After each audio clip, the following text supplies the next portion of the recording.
এই দুটি জিনিস যদি অর্জন করতে পারেন, তখনই আপনার প্রতি ভগবানের দৃষ্টি পড়বে এবং কোনো মহৎ এই চলার পথে পেয়ে যাবেন।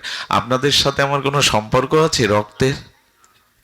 এই যে মকসেদপুর ফরিদপুর থেকে ওরা আজ বোধাটায় গিয়েছিল, ওদের সাথে আপনার ব্লাড কানেকশন নেই, ওরা ওইখান থেকে আবার ছুটে এসছে গোপালগঞ্জ থেকে। কই ওদের সাথে তোমার অর্থনৈতিক লেনদেন নেই, ব্যবসার কোনো সম্পর্ক নেই, আত্মীয় পাতানো নেই। কি হয় জানেন, কোনো না কোনো জন্মের কোনো স্বীকৃতি ছিল এদের আপনাদের সাথে, না হলে এভাবে সঙ্গ হতো না। চিনি না জানি না একটা সম্পর্ক হতো না। তো ভগবান মিলিয়ে দেবে যদি দুটি জিনিস আপনি আপনার চরিত্রে আনতে পারেন। একটু কষ্ট হলেও, একটু শ্রমসাধ্য হলেও দুটি জিনিস খুব ধ্যান দিয়ে শুনতে হবে, আমাদের জীবনের আলো এনে দেবে। আচ্ছা, তার আগে বলি, দুটি জিনিসের আগে একটু গীতাতে প্রবেশ করতে হবে, শ্রীমদ্ ভগবত গীতাতে। গীতা শুরু করেছিল কে মা? গীতা শুরু করেছিল কে?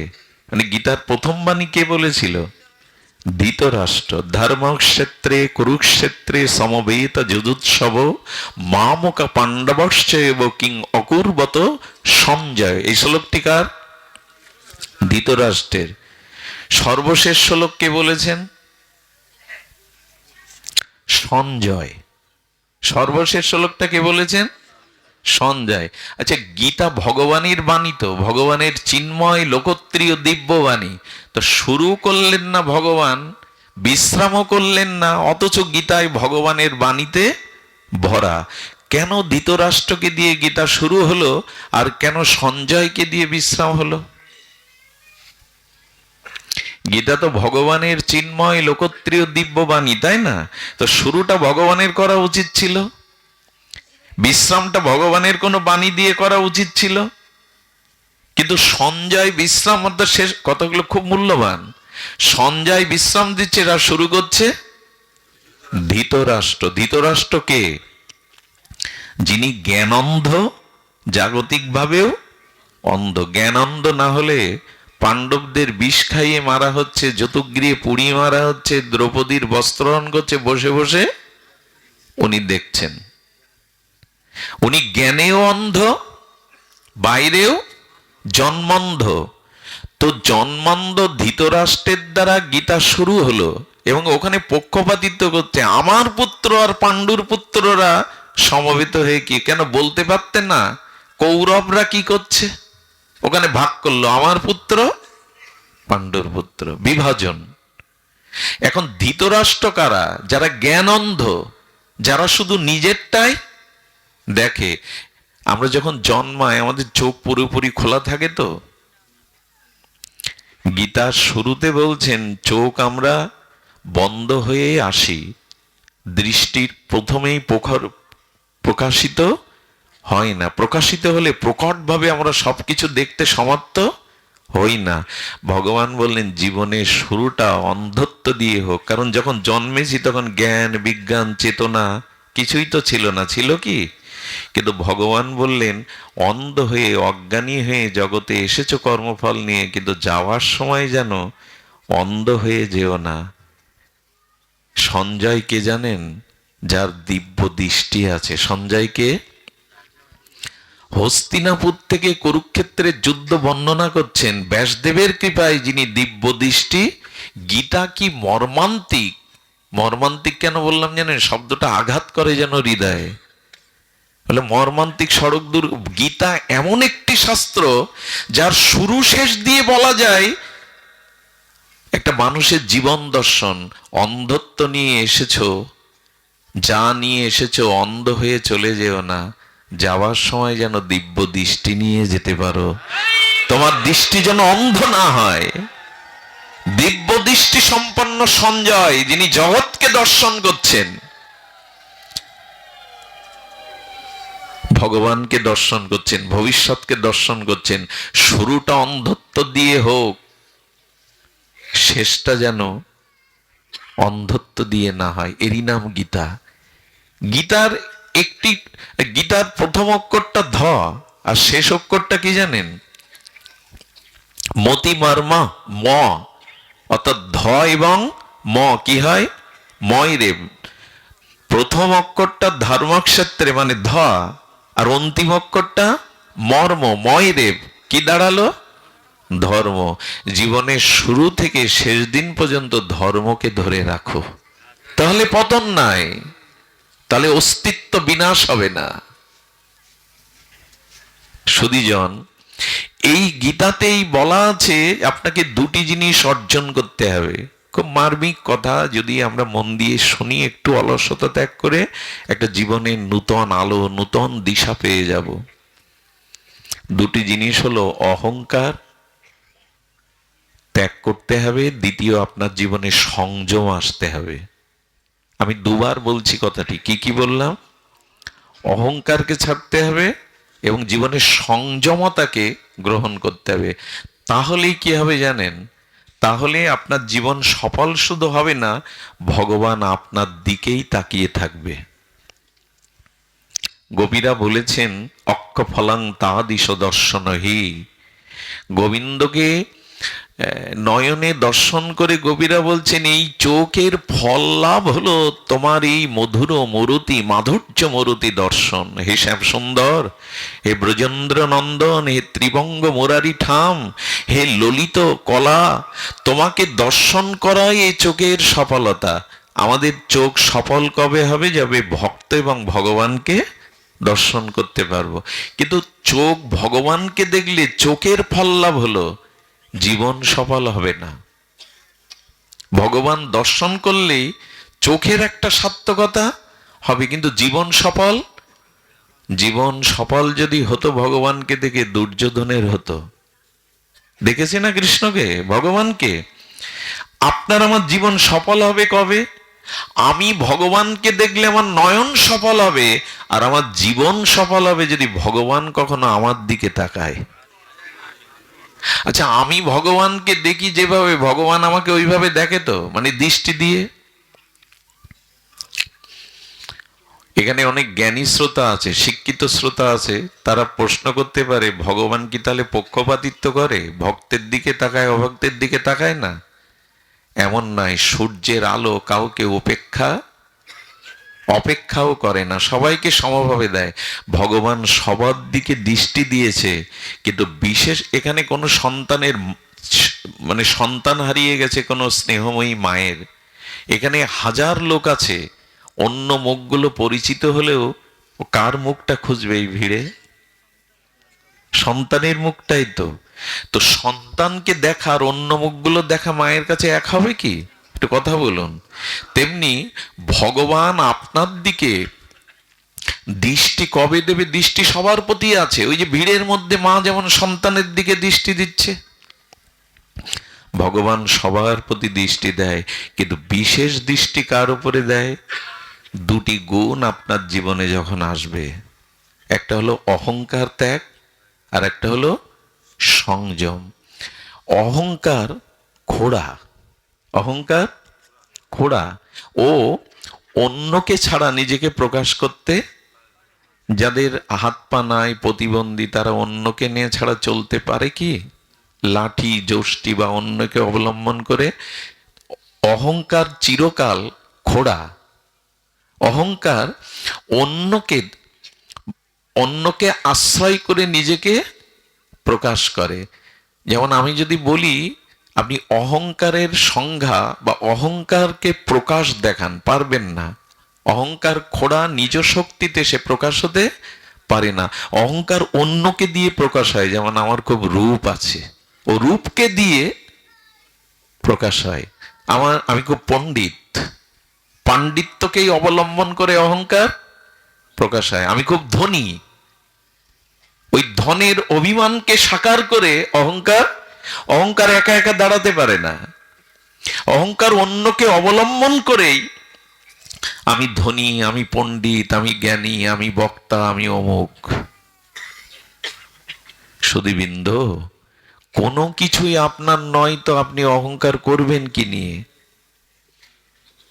এই জগতে রূপ বলি, ধন বলি, বিদ্যা বলি, এগুলি কার? আমার সৃষ্টি? সৃষ্টি নয়। আমার নয় তো তাকে নিয়ে আমি অহংকার কি করে করব? কোন বস্তুই আমার নয়। ভুলে যায় মাঝে মাঝে, এই রূপ এই যৌবন চিরদিন থাকবে না, চিরদিন কাহারও সমান নাহি যায়, আজকে যে রাজা ধীরাজ কাল সে ভিক্ষা চায়। তো অহংকার অন্যকে অবলম্বন করে নিজেকে প্রকাশ করে। খবরদার, আমি ধনী, আমি পণ্ডিত, আমি মানি, এই অভিমান যদি আসে তো ভগবান কোটি জন্মেও আপনার দিকে ওই দৃষ্টিতে, করুণার দৃষ্টিতে তাকাবে না। এই জন্য অভিমানী দুর্যোধনের কৃষ্ণ নাম ও গোবিন্দ শোনেনি, কানে আঙুল দিয়েছিল, কৃষ্ণায় নম বাসুদেবায় নম বলে ফুল চড়াচ্ছে, যাতে কৃষ্ণকে নিজের দলে আনা যায়। ওই নাম শুনে গোবিন্দ কানে আঙুল দিলেন, দুর্যোধনের রাজ সিংহাসন থেকে বললেন, ওতে অহংকারের কাটা বিছানো আছে, ওতে আমি বসবো না। দুর্যোধনের 56 ব্যঞ্জন খাদ্যে বললেন, আমার ক্ষুধা নেই। ওই ভগবান বিদুরের তালপাতা দিয়ে ছাওয়া বাড়িতে থাকলেন, কলার খোসা খেলেন, ওইখানেই তাদের কাছে তিনি নিশি যাপন করলেন। কারণ কি? অহংকারের দিকে ভগবানের দৃষ্টি যায় না। হ্যাসাগ্লাইট আগেকার দিনে ছিল না, এখন তো বৈদ্যুতিক বিপ্লব ঘটে গেছে। পুরানো দিনে হ্যাসাগ্লাইট এই বিবাহ যোগ্য অনুষ্ঠানগুলো সারা হতো। হ্যাসাগ্লাইটের যে মেন্টালটা কি দিয়ে তৈরি করা হতো? সুতো। ওই সুতোটাই তেল দিয়ে প্রথমে আগুন দিয়ে জ্বালিয়ে পুড়ে ছাই না করলে ওর থেকে জ্যোতি, ওই সুতো যত পুড়ে ছাই হবে ওর থেকে তত যদি বেরোবে। আপনার অহংকার যখন জ্ঞানের দ্বারা, ভক্তির দ্বারা, দৈন্যের দ্বারা পুড়ে ছাই হবে, তখনই আপনার দিকে ভগবানের দৃষ্টি যাবে, প্রেমের দৃষ্টি, জ্যোতি বেরোবে। আর সব শেষ হয়ে গেল। আমার এই যজ্ঞ কে দিচ্ছে? আজকের এই যজ্ঞের খরচ কে দিচ্ছে? তার নামটা 10 বার বলো, তার নামটা পেপারে তুলে দাও।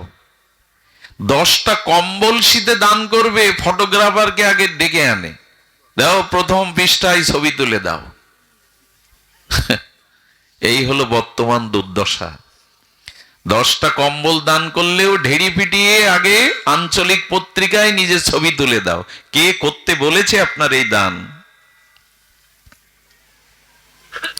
সুধীজন, কাউকে এক মুঠো দিলে, কারো শীতের বস্ত্র দিলে জানাবেন না, এটি দান বলে না, এটি অহংকার প্রকাশ করা বলে। সুধীজন,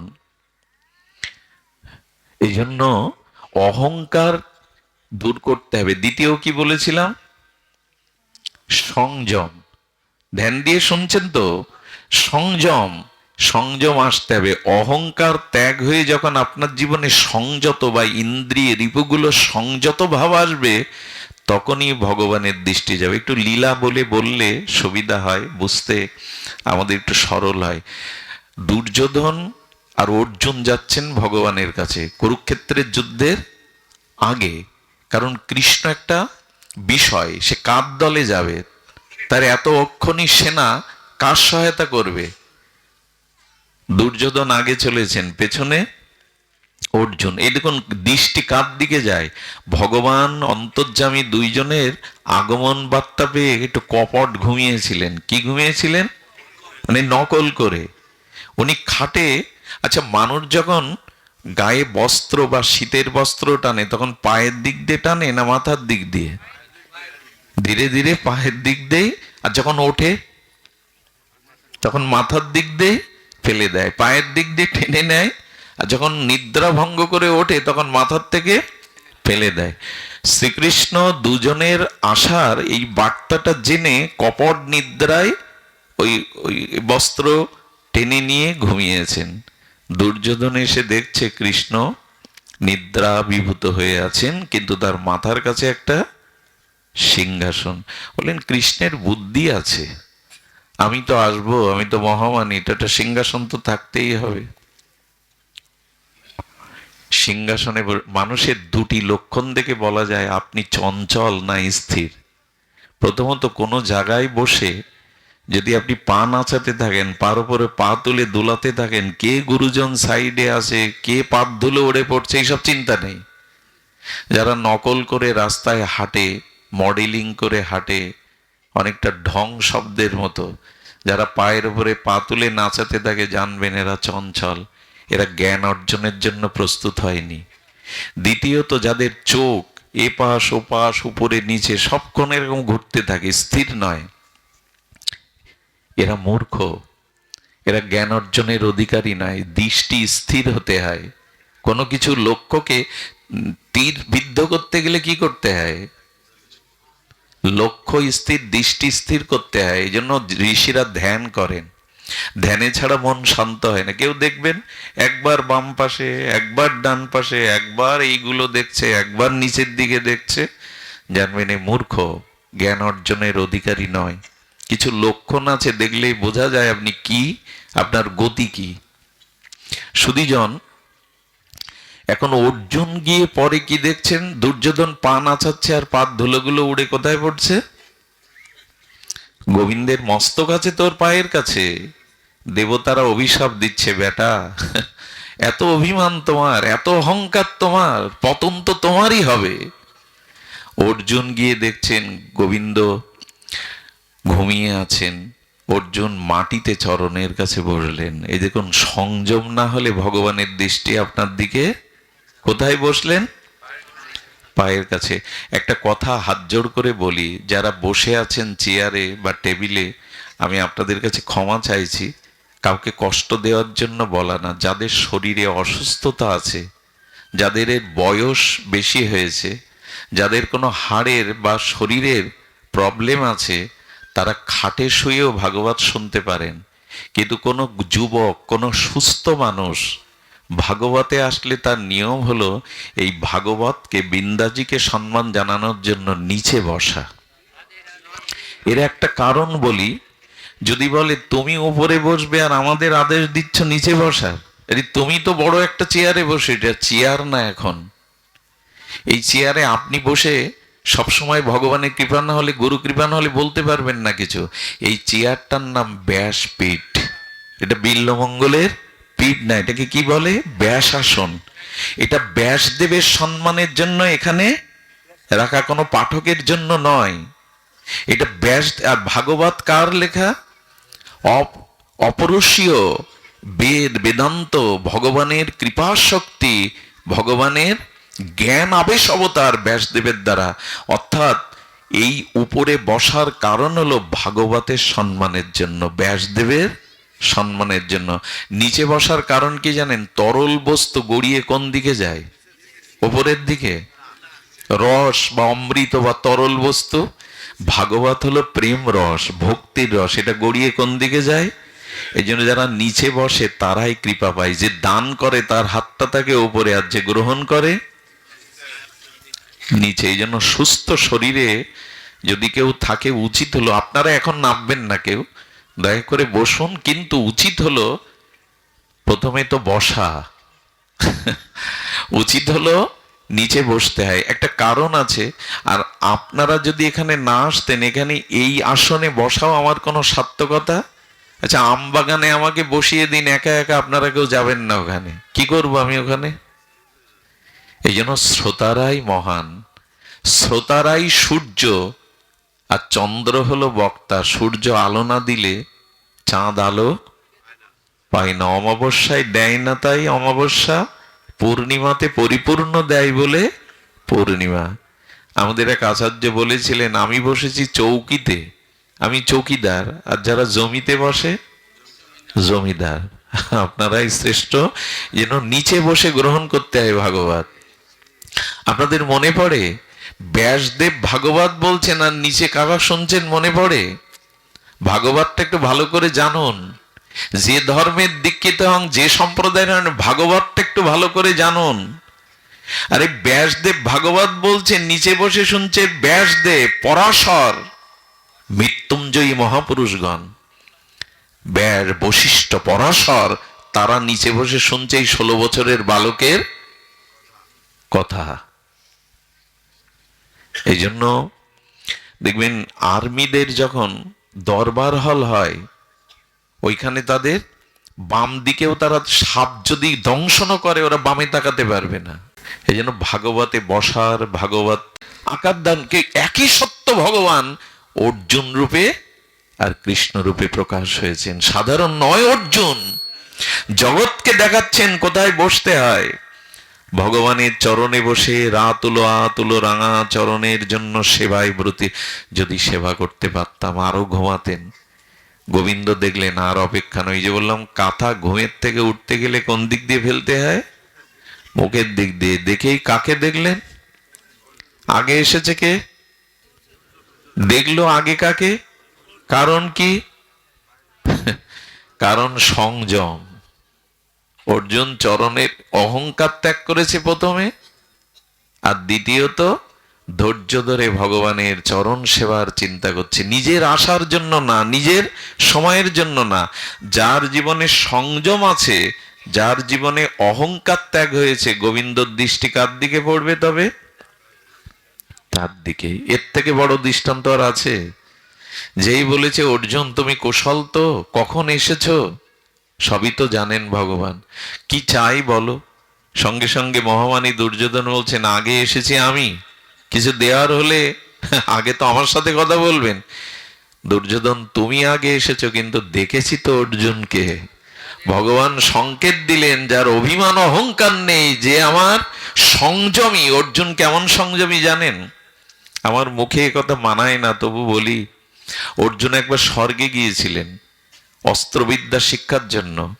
স্বর্গের মেনকার রূপে ইন্দ্রিয় বশীভূত হয়ে গেছিলেন। সেই মেনকা নিজেকে সুন্দরী একে তো সুন্দরী সুসজ্জিতা করে কাম উদ্দীপ্ত হয়ে গভীর রাতে অর্জুনকে প্রেম নিবেদন করেছিলেন। অর্জুন নেমে এসে প্রণাম করে বলেছিলেন আপনি স্বর্গের দেবতাদের মনোরঞ্জন করেন, এই হেতু আপনি আমার মা, আমার প্রণাম নিন। মেনকা, তিনি বলেছিলেন মেনকার স্বর্গের অশ্বরী রূপযৌবন কান উদ্দীপ্ত সিঙ্গার দেখে যে মা বলে প্রণাম করতে পারে, বিশ্বজয় এর দ্বারাই সম্ভব, দুর্যোধনের দ্বারা না। এই জন্য জীবনে অহংকার ত্যাগ করুন আর সংযম আনুন। দুটি জিনিস সংযম না করলে কোনো কালেই এই 1000 বার ভাগবত শুনলেও বিবেক জাগবে না। এক চোখকে আর এক জিহ্বাকে। কলিযুগে বর্তমান প্রেক্ষাপটে সব নষ্ট হয়ে গেল দুটো রিপুর কারণে, এক যৌন, এক অন্ন। কি করে ভালো মন্দ জিহ্বায় খাবো আর কি করে ভোগ করব। এই দুটি জিনিস বন্যা হলে কি হয়? চারিদিকে জলময় হয়ে যায়। এই দুটি জিনিস পৃথিবীকে ধ্বংসের দিকে নিয়ে গেল। এক ভালো খাওয়ার কোনো সংযম নেই আমাদের, যা মানুষ সর্বভুক হয়ে গেছে। আরে 1 মাস বাঘ যদি উপোস করে থাকে, ওর সামনে ঘাস দিলে খাবে? বাঘের সামনে? কোন গাভী মা 1 মাস না খেয়ে থাকলে ওর সামনে মাছ মাংস দিন, খাবে? মানুষ সব খায়, সর্বভুক প্রাণী। জিহ্বার লালসা যে নিয়ন্ত্রণ করতে পারেনি, তার দ্বারা ভজন সাধন নয়। আজ মানুষের রোগের মূল কারণ আহার। আহার শুদ্ধ না হলে, আহার সংযত না হলে আপনি বাঁচতে পারবেন না। সমস্ত রোগের মূল কারণ হলো আহার। জিহ্বা সংযত আর কাম, এই দুটি জিনিসের অভিশাপ মহাপ্রভু বলে দিয়েছেন। তিনি প্রেমাবতারে এসেছিলেন হরিনাম প্রেম বিতরণ করতে, কিন্তু সেই মহাপ্রভু বলেছিলেন 2 জন ব্যক্তি কৃষ্ণ পাবে না। আর আপনারা এই এত পাঠের মধ্যে যেন এইসব আবার প্রকাশ করবেন না, 2 জন ব্যক্তি কৃষ্ণ বলে দিয়েছেন মহাপ্রভু পাবে না, এইসব যেন প্রচার করবেন না। পুরোটাই প্রচারের মূল বস্তুটা দিবেন, এটা প্রচার। ওই একবার দেখি মোবাইলে নেটে দেওয়া আছে, মহাপ্রভু বলেছেন 2 জন ব্যক্তি কৃষ্ণ পাবে না। এইভাবে বলা নেই ব্যাখ্যাটা। এই দুটো জিনিস সংস্কার হলেই পাবেন। আপাতত এই দোষ আমার আছে, এটি সংস্কার হলেই পাওয়া যাবে। কি বলা আছে? জিহ্বা অতি লোভময় ইতি উতি ধাই শিষ্ণ দর পরায়ণ কৃষ্ণ নাহি পায়। মহাপ্রভু বলছেন যার কামবেগ দমন হয়নি আর যার জিহ্বার লালসা দমন হয়নি, ইনি কোনো কালেই কৃষ্ণ পাওয়ার অধিকারী নন। যৌন কি, আর আমরা সত্যটাকে ঢেকে দিতে চলেছি। দেখুন, কপটতা থাকলে ভগবান পাওয়া যায় না, সরলতাই ভগবান প্রাপ্তির উপায়। কপট কাকে বলে জানেন?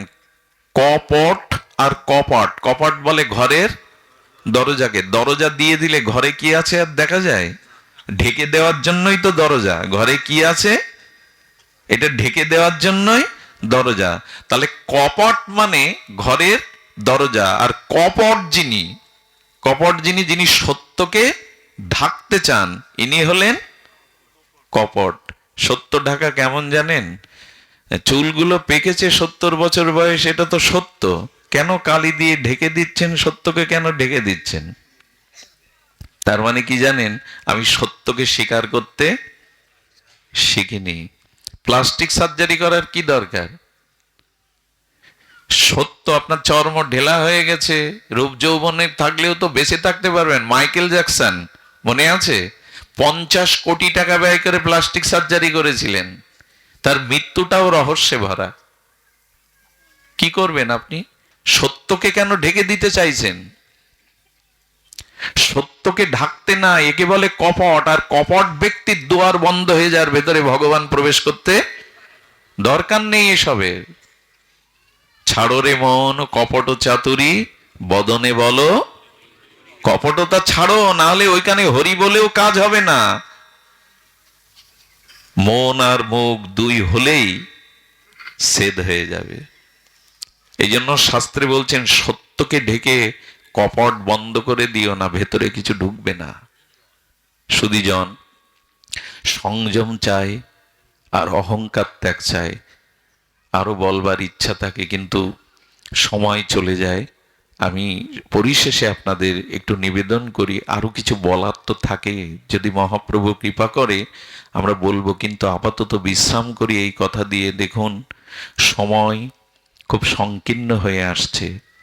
পাঠের সময়ও যেমন বিশ্রামের দিকে এগিয়ে যাচ্ছে, একটু একটু করে প্রতিটি মুহূর্ত আমাদের জীবনের সময়টাও শেষ হয়ে আসছে। কিছু করার দরকার। খালি হাতে যেন ফিরে না যায়। যা কিছু পূর্বজন্মের আছে তা যদি ভোগ করে যায়, সঞ্চয় করে না যায়, আগামী জন্ম কিন্তু খুব বিপাকে পড়তে হবে। খুব ভয়ানক গতাগতিতে যেতে হবে। আমরা যেন ভুলটা আর না করি। অনেক জন্ম ভুল করেছি।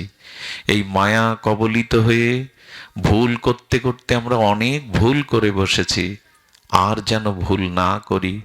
আর এই ভুল না করার দরুন প্রয়োজন দুটি জিনিস। এটি বলেই আজকের পাঠ বিশ্রামে। এক হলো সাধু সঙ্গ, দ্বিতীয় হলো সাধুগুরুর সেবা। সেবা যতদিন আপনার মধ্যে না আসবে ততদিন আপনি ভক্তি এবং প্রগতি ভজনের অধিকারী নন। সবখানেই সেবা। হনুমানকে মুক্তি দিতে চাইল ভগবান। হনুমান বলছেন, মুক্তি পেলে কি তোমার দাস হয়ে চরণ সেবা করতে পারবো? বলে, মুক্তি পেলে তো আমার সাথে মিশে যাবে।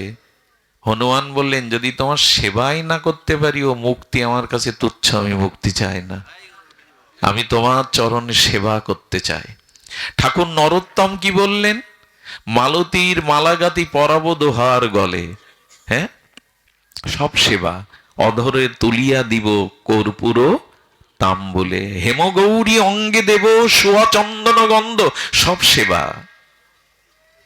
প্রহ্লাদ মহারাজ বললেন, প্রভু বর কি দিতে চাও? তোমার কাছে কোনো চাওয়ার জন্য ইচ্ছাটাও মনে না জাগে তো কি করতে চাও? যেন তোমাকে আনন্দ দিতে পারি, সুখ দিতে পারি। চাওয়ার কোনো বাসনার বীজটাও যেন মরে যায়, যেন তোমার চরণ সেবা করতে পারি। এই সেবা যতদিন নেওয়ার ইচ্ছা থাকবে এগোতে পারবেন না। সাধুগুরু বৈষ্ণব বা সেবার মাধ্যমে যজ্ঞ মানে কি? এই যে আপনারা যজ্ঞ করছেন, এই যজ্ঞের মানে সেবা। যজ্ঞর অর্থই হলো, শব্দের অর্থই হলো, কিন্তু কত দুঃখ পায় জানেন? 3 দিন নাম যজ্ঞ, 100 কিলোমিটার দূর থেকে এক বৃদ্ধা বা এক বৃদ্ধ বসে সারা রাত এখানে নাম শুনেছে, কারো চেনা জানা নেই তো। আপনি মেয়ে জামাই মেসো মাসি নিয়ে বাড়িতে খাচ্ছেন দাচ্ছেন ঘুরছেন, একটু করে নাম শুনতে আসেন, 11টা বাজলে চলে যান। ওই যে দূরের মানুষটা সারা রাত বসে এখানে নাম শুনলে, একবার মনে হয়েছে ইনাকে বাড়ি নিয়ে স্নানের তেল দিয়ে স্নান করিয়ে দুমুঠো প্রসাদ দেই? যজ্ঞ মানে মেয়ে জামাই মেসোমাসি এদের এনে ঘরে পুরে এই কদিন আনন্দ করা। অনেক মা আছেন, এখানে অনেক ভক্তরাও আসেন, এখানে বাদামের খোলা, কাগজপাতি। মাদের বলতে হবে কেন? ভোরবেলা যেমন আমি নাই ঝাড় দিই, যজ্ঞের এই দিনগুলোতে সে কাগজগুলো, বাদামের খোলাগুলো ভোরবেলা পরিষ্কার করে দিয়ে যায়, যাতে ভক্তরা নির্বিঘ্নে বসতে পারে। কমিটির মানুষ মানে ওই অনুসন্ধান অফিসে চেয়ারে বসে থাকবে? যে ধুলোগুলো জমে গেছে, ধুলোগুলো পরিষ্কার করে নতুন কিছু বসবার ব্যবস্থা করা। সেবা মানেই যজ্ঞ। সেবা না হলে কোনো কালেই আনুগত্য আসবে না। আজকে শুধু যজ্ঞ করো যজ্ঞ করো, কিন্তু সেবা কোথায়? 11টা বাজলে খিচুড়ি খেয়ে কমিটির লোকও বাড়ি গিয়ে ঘুমায়। তোমাদের টাকা দিয়ে এনেছি দল, তোমরা এখানে বসে নাম বিলাও, এক রাত্রি জেগে অথচ কুঞ্জ ঘরে নিতাই গৌর নিত্যানন্দ অদ্বৈত গদাধর শিবর মহাপ্রভুকে জাগাচ্ছি, রাধা মাধব তুমি জাগো বসে বসে, আমরা ঘুমাই। এই হলো যজ্ঞ। বাড়িতে হরিনাম নেই, কাসর ঘন্টা বাজিয়ে শতকরা কটা হিন্দুর বাড়িতে এই ভগবানের সেবা হয়? এই জন্য সেবা করুন। সেবা মানে ভগবানকে আনন্দ দেওয়া, ভক্তকে আনন্দ দেওয়া। এই সেবা যদি না হয় সবই ব্যর্থ। সেবা ভগবান নিজে করেছিলেন। মনে পড়ে রাজস্ব যজ্ঞে যুধিষ্ঠির মহারাজকে গোবিন্দ যজ্ঞেশ্বর ভগবান বলেছিলেন, যুধিষ্ঠির এই রাজস্ব যজ্ঞে আমাকে একটা সেবার দায়িত্ব দাও। স্বয়ং যজ্ঞেশ্বর ভগবান বলছেন। বলে প্রভু সমস্ত কর্ম, সমস্ত দায়িত্ব অর্পণ করা হয়ে গেছে, আর কোনো দায়িত্ব নাই। কৃষ্ণ হাত জোর করে বললেন, যুধিষ্ঠির মহারাজ দুটো দায়িত্ব এখনো কাউকে দেননি, ওই দুটো দায়িত্ব কৃপা করে আমাকে দিন। একটা হলো ভক্তদের পা ধোয়ার দায়িত্বটা আমায় দিন। এখানে 50 বছর আগে যজ্ঞে দেখবেন যারা আসতো ভক্তরা, তাদের চরণ জল করার একটা বিধান ছিল। এখন আর এগুলো সব ফ্যাশন হয়ে গেছে। এখন আর দেবদারুও নাই, এখন সব কি যেন প্লাস্টিক দিয়ে এ দিয়ে, এখনো দেবদারুও নাই, আমের পল্লবও নাই। কিন্তু ওই দেখবেন যারা কীর্তন করে, অধিবাস করেন, আমেরও পল্লব সারি সারি, ওখানে লেখা আছে কি? আমেরও পল্লব। ওই একটা পাতা ঝুলিয়ে দেয়, কিন্তু সব হয়ে গেছে রং বেরঙের। যজ্ঞের মঞ্চ কি দিয়ে করতে হয়?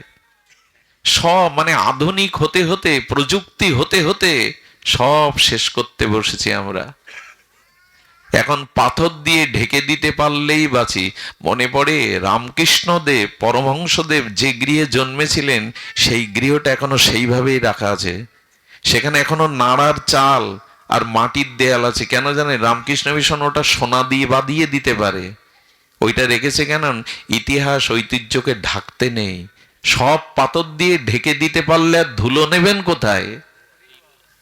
আমরা সব কিছু এখন ওই সাজগোজ করতে শুরু করেছি। এই যে আপনারা লক্ষ্য করুন, এই যে এখানে ভগবানের ছবিগুলো দেয়া আছে না, এই যে এরকম প্যান্ডেলের পাশে ভগবানের ছবি দেওয়া থাকে, আমাদের পায়ের ধুলোগুলো, নিয়েরগুলো কার গায়ে গিয়ে পড়ে?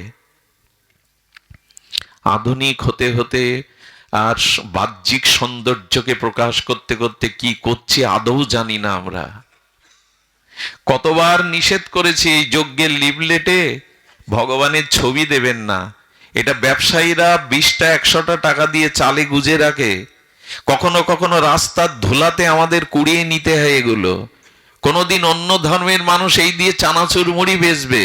ভগবান আর তার বিগ্রহ এক।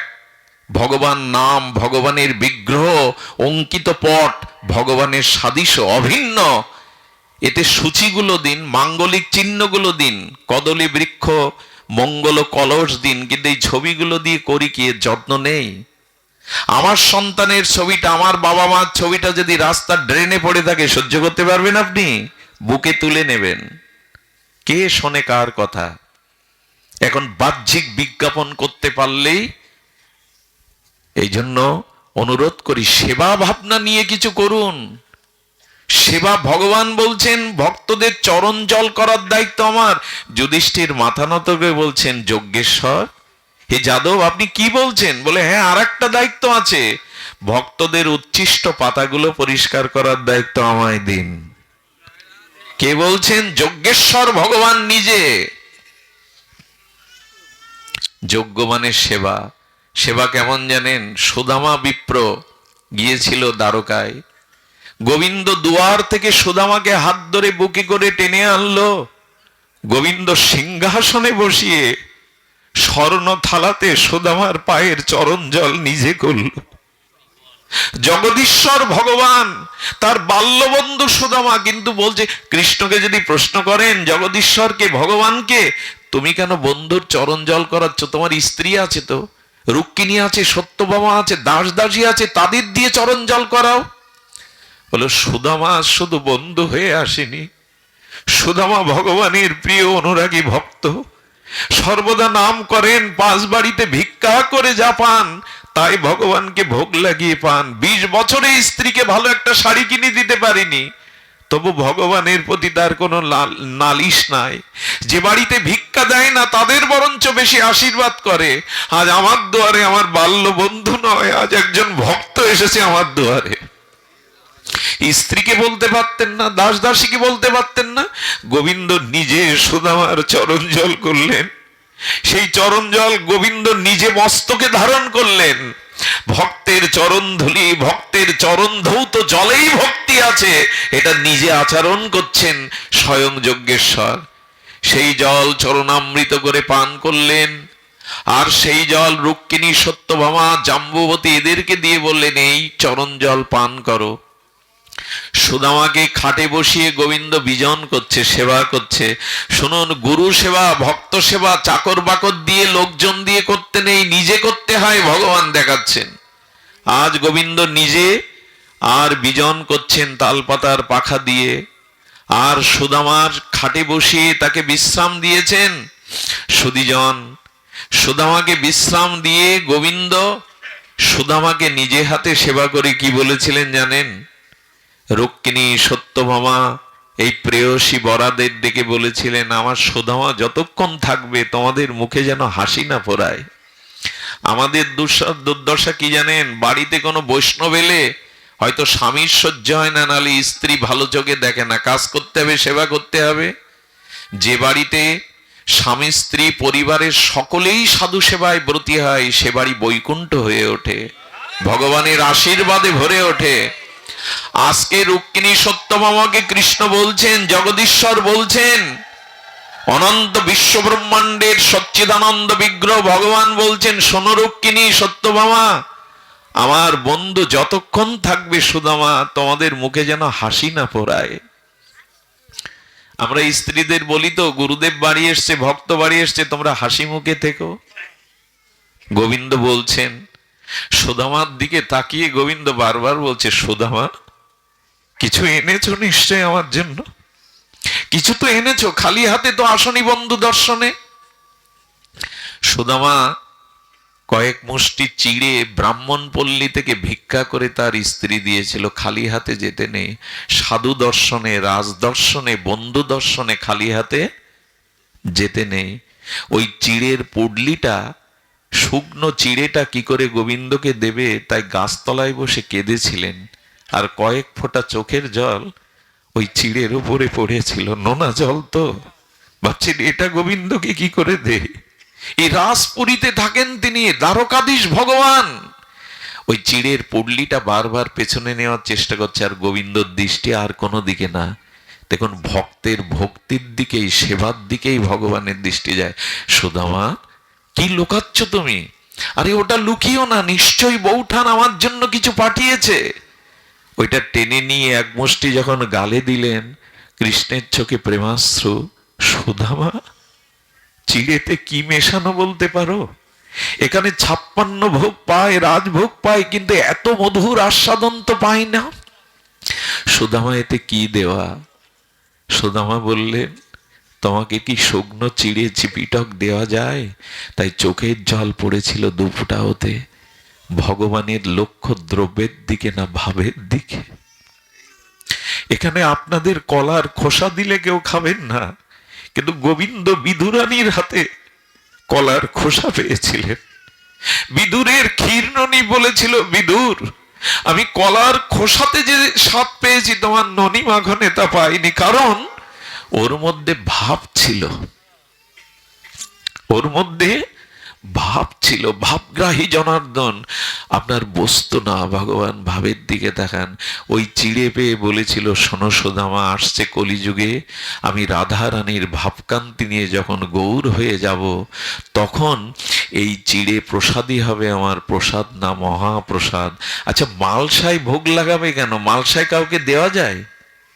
আরে একটা সোনার থালা না থাক, রূপোর থালা না থাক, পিতলের থালা, স্টিলের থালা, মাটির মালসায় মহাপ্রভুর ভোগ হবে, তাও মহাপ্রসাদ। এই কারণে কেউ যেন মনে না করে আমি কাঙাল, আমার দ্রব্য নেই, আমার স্বর্ণ থাল নেই। মহাপ্রভু এই জন্য বললেন, চিড়েতে যদি এক মুষ্টি গুড় দিয়ে চোখের জলে কেউ আমাকে দেয়, আমি কলিযুগে এটা মহাপ্রসাদ রূপে পাবো। সেই দিন, পরের দিন সুদামাকে বিদায় দিচ্ছে গোবিন্দ। এই দেখুন, যখন বিদায় দিচ্ছে তখন সুদামা হেঁটে যাচ্ছে, পেছনে গোবিন্দ যাচ্ছেন, চোখ ছলো ছলো। ভক্ত শ্রেষ্ঠ, এই জ্ঞানী শ্রেষ্ঠ বৃহস্পতি শিষ্য উদ্ধব এসে বলছেন, বাসুদেব, ভগবান আপনার বন্ধু খালি পায়ে এসেছিল, তাকে একটা পাদুকা দিতে পারলেন না?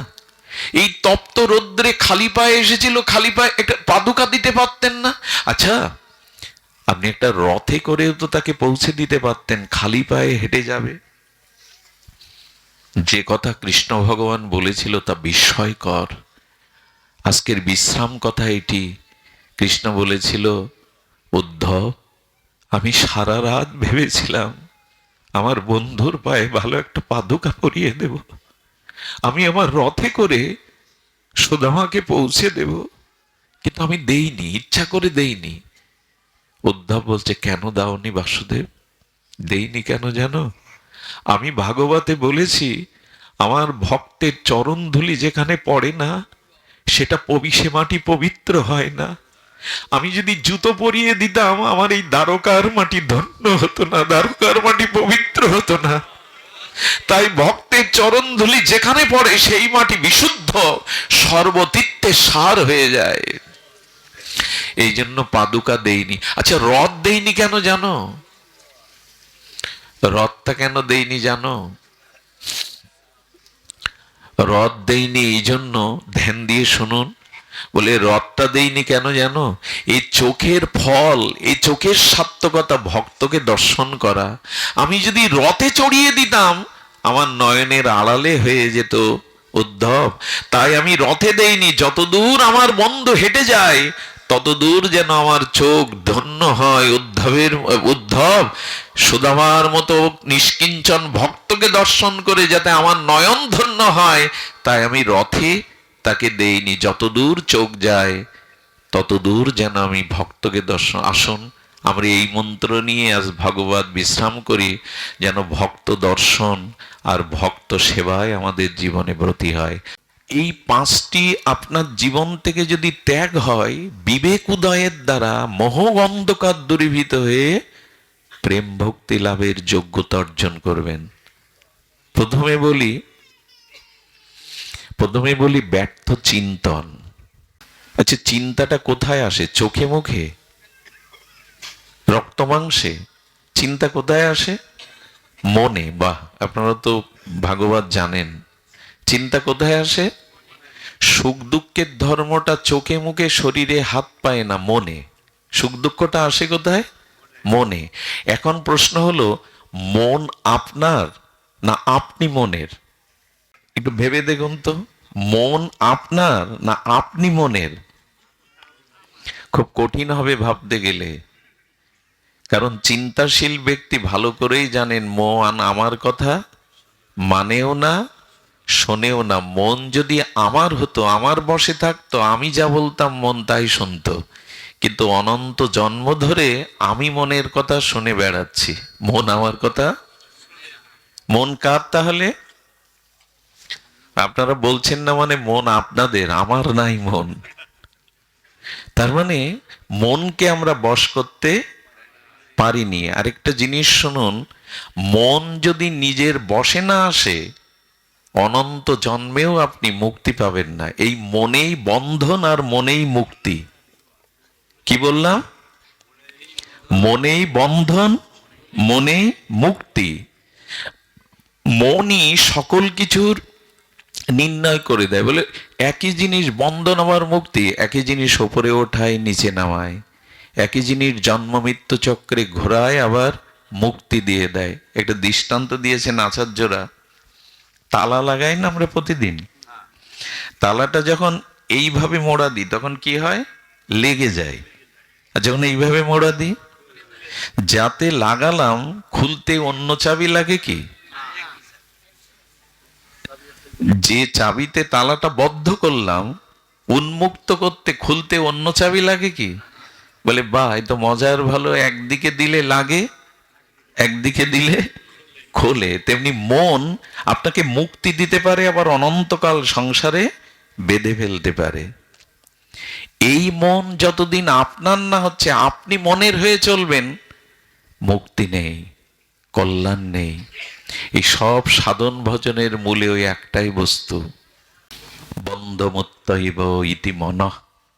বন্ধন এবং মুক্তির কারণ মন।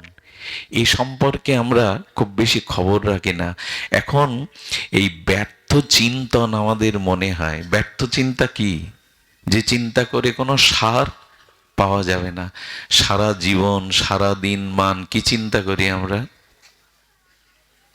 ব্যর্থ চিন্তায় দিন কাটে আমাদের। এজন্য এই আসলে লক্ষ্য করবেন, চিতার আগুন মৃতকে গ্রাস করে নেয়, আগুন লাশটাকে। আর ব্যর্থ চিন্তা মানুষের সমস্ত সুকৃতি সৌভাগ্যকে গিলে খায় রাক্ষসের মতো। সমুদ্রে বা নদীতে পড়ে গেলে হাঙর কুমির যেমন চিবিয়ে চিবিয়ে খায়, রাত দিন আমাদের এই ব্যর্থ চিন্তা, ব্যর্থ চিন্তা মানে সৎ বা ভগবত চিন্তা ব্যতীত এ জগতে যত ভোগ বাসনার চিন্তা, অহংকার কামনা বাসনার চিন্তা, এই সবগুলো ব্যর্থ চিন্তা।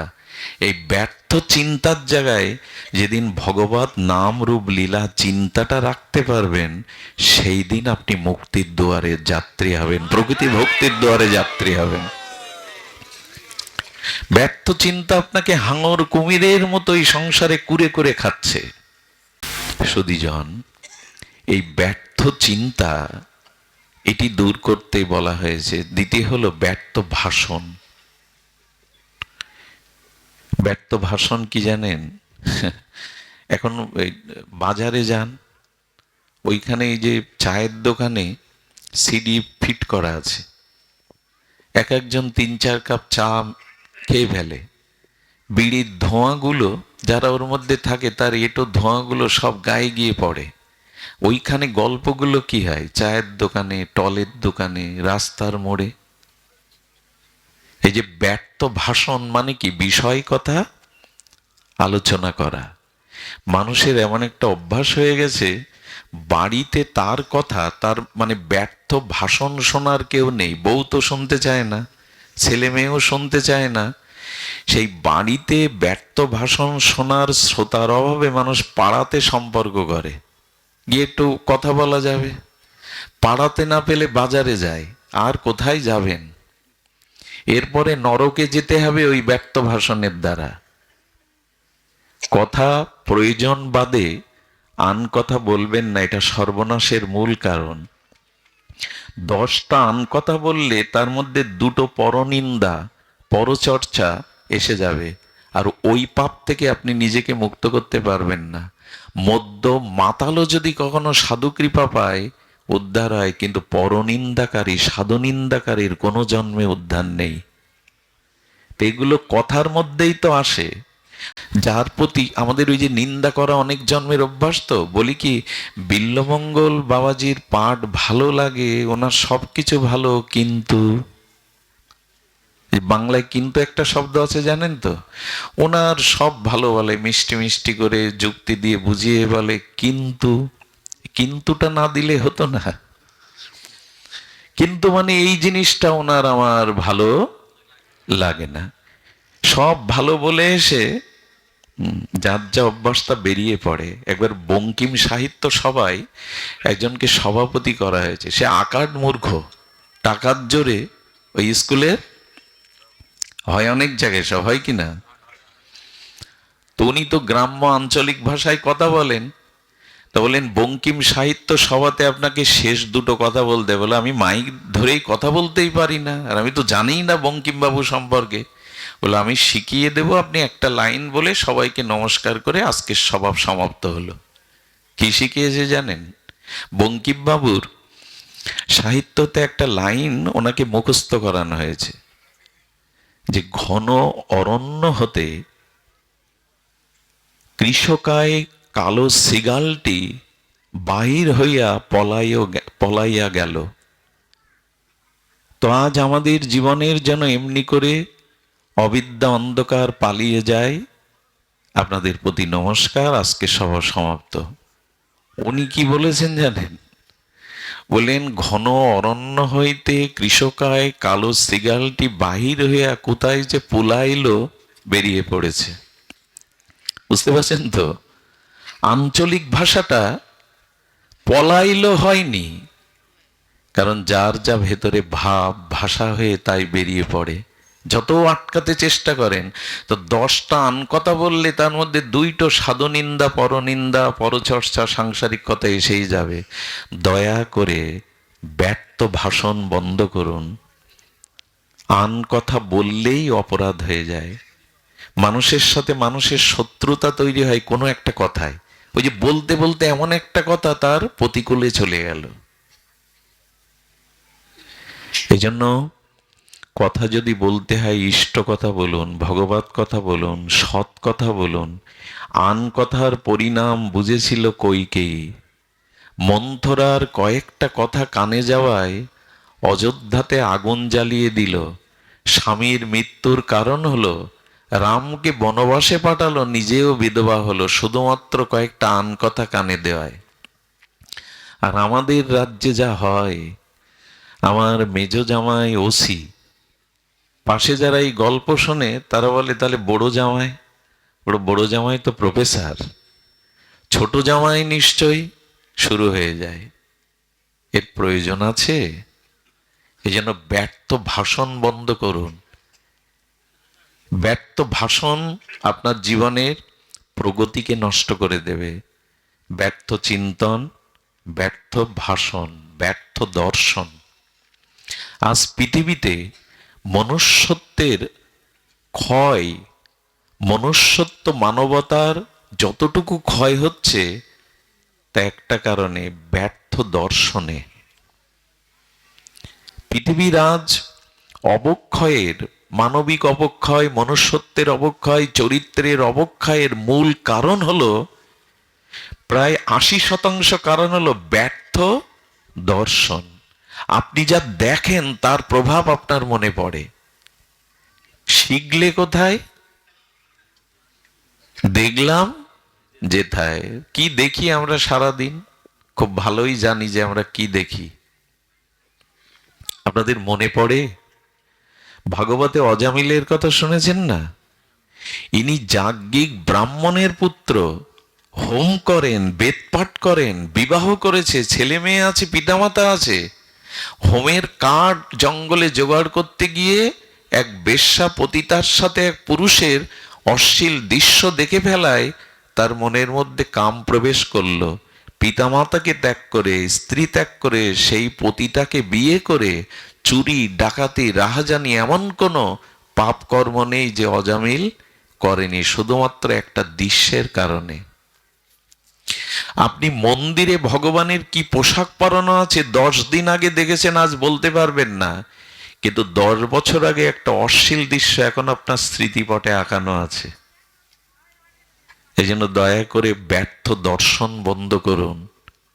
এগুলোর এক একটা উপায় আছে, আমি বলে দিচ্ছি। এগুলো আসলে ভাগবত যদি 7 দিন একটা না হয়, তাহলে সিন্ধুতে বিন্দু হয়তো, এর এক একটা বিষয় এক এক দিনের পাঠের বিষয় হয়ে যায়।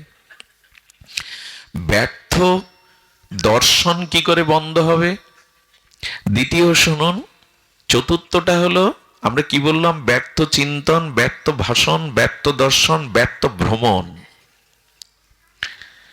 আমরা এই যে ভ্রমণ করি, বেড়াতে বের হই, কোথায় যাই আমরা? সেখানেই যাবেন যদি প্রকৃতির মাঝে যেতে পারেন, কোনো নদী বা পাহাড়ের কাছে যেতে পারেন, যদি কোনো একাকী সাগরের তীরে দাঁড়াতে পারেন, যদি কখনো আকাশকে, নক্ষত্র তারকা খচিত আকাশকে যদি অনেকক্ষণ অবলোকন করতে পারেন, বলেন এই এই ভ্রমণগুলি আপনার দার্শনিক বিচার এনে দেবে। ভ্রমণ করবেন কিন্তু এমন জায়গায় নয়। কি অবাক কাণ্ড জানেন, অনেক ধনীরা সপ্তাহে একদিন ছুটির দিন দামি হোটেলে ওই অখাদ্যগুলো খেতে যায়, ভ্রমণ করতে যায়। ছুটির দিনে যায় কি না দাদাজি? যায়। কি যায় জানেন? ছুটির দিনে কোনো সিনেপ্লাক্সে, মানে সিনেমা দেখতে, অশ্লীল সিনেমা দেখতে চলে যায়। ভ্রমণ কোথায় করতে হয়? নদীর পাশে গিয়ে দাঁড়ান, প্রকৃতির মধ্যে গিয়ে দাঁড়ান। একবার এস.এম. সুলতান, আমাদের নড়াইলের এই বিশ্ববন্দিত চিত্রশিল্পীর কাছে আর্ট কলেজের কিছু ছাত্ররা গেছেন। উনি অবিবাহিত ছিলেন, নিজেকে সুন্দর করে সাজিয়েছেন, একটা শাল ঘাড়ে দিয়েছেন, সুন্দর করে সাজছেন আয়নার সামনে। ছেলেরা বলছে উনি কোথায় সফরে যাবেন? বলে স্যার এসেছিলাম আপনার সান্নিধ্যে। কোথাও যাবেন আপনি? বলো ফুল বাগানে যাব। ফুল বাগানে যাচ্ছেন আপনি, এভাবে সাজছেন? বলে সুন্দরের কাছে সুন্দর হয়ে যেতে হয়। আজকাল এই যে বৃথা ভ্রমণ, যে স্থানে সিনেমায় গেলে, হোটেলে গেলাম, ভ্রমণ করতে বেরোলাম, পার্কে গেলাম, সেখানে ছেলে মেয়েকে নিয়ে দেখবার মতো পরিবেশ নেই। আজকের অনেক পার্কের যে অবস্থাগুলো হয়েছে, কোথায় ভ্রমণ করতে হয়, যে দৃশ্য দর্শন করলে, যেখানে ভ্রমণ করলে আপনার চিত্ত সাত্ত্বিক বৃত্তি জেগে ওঠে, এই ভ্রমণ করুন। আর একটা কি বাকি আছে? ব্যর্থ ভাষণ, ব্যর্থ চিন্তন, ব্যর্থ দর্শন, ব্যর্থ ভ্রমণ, আর কি যেন? হ্যাঁ, তো এই কটি নিরসন করার জন্য আবার উপায় আছে। লোহা দিয়ে লোহা কাটতে হয়। ব্যর্থ চিন্তন দূর করতে হয় ভগবানের নাম রূপ লীলা চিন্তা দিয়ে। যখনই ব্যর্থ চিন্তা আসবে, দুধগুলো উদলে উঠতে থাকলে মায়েরা কি করে? কয়েক ফোঁটা। যখন ওই ব্যর্থ চিন্তাগুলো আসছে, তখন ভগবানের নাম রূপ লীলা এগুলি মনকে দিন। ব্যর্থ চিন্তা দূর হয়ে যাবে। ব্যর্থ ভাষণ দূর করবার জন্য কি করবেন? ভগবানের নাম সংকীর্তন করবেন, জিহ্বা নাড়িয়ে নাড়িয়ে, তাহলে অন্য কথার স্তিমিত হয়ে যাবে। ব্যর্থ দর্শন বন্ধ হবে কি করে? শ্রীবিগ্রহ, ভগবানের সেবিত শ্রীবিগ্রহ এবং শুদ্ধ ভক্তকে দর্শন করুন, তাহলে ব্যর্থ দর্শন দূর হবে। আর শাস্ত্র কথা আলাপন করুন, ব্যর্থ ভাষণ দূর হবে, ব্যর্থ ভ্রমণ দূর হবে। শ্রীমন্দিরে যান, কোন মহতের সাধন স্থলিতে যান, যেখানে বসে ওনারা সাধন ভজন করেছেন। বৃন্দাবনে যারা যায়, আগে প্রেম মন্দিরে যাবেন না। প্রেম মন্দিরটা অভূতপূর্ব দৃশ্যমান, সৌন্দর্যে ভরা। যাবেন, যাবেন না বলছে না, কিন্তু প্রথমে যাবেন না। কোথায় যাবেন জানেন? যেখানে রূপ সনাতন বসে বসে ভজন করেছেন। সে জায়গাগুলো এরকম পাথর দিয়ে বাঁধানো না, কিন্তু ওই পরিবেশে গেলে তাদের ভজন অনুভূতিগুলো আপনার হৃদয়কে স্পর্শ করবে। লোহা দিয়ে লোহা কাটুন। আমি সাধু সঙ্গ নিয়েই বলতে শুরু করেছিলাম, এই জিনিসগুলো খণ্ডন করে যদি শুদ্ধ কোনো সৎ মানুষের সঙ্গ পান, তবে পেতে গেলে আপনি পেয়ে যাবেন। ভগবানের কৃপাতেই শুদ্ধ সাধু সঙ্গ পেয়ে এই জন্মেই উদ্ধার হতে পারবেন। প্রেম ভক্তি আপনার জেগে যাবে, বিবেক জেগে যাবে। আজ এইটুকু। আমাদের গৌতম দা, কালকের অনুষ্ঠান ছিল আমার, উনি কমিটির সাথে আজকের দিনটা আমাকে সুযোগ করে দেওয়ায় দাদাজিকে, কমিটিকে ধন্যবাদ দেই। আপনাদের মঙ্গল হোক, কল্যাণ হোক। জয় শ্রী গুরু প্রেমানন্দে গৌর হরি বল। জয় রাধে, জয় রাধে।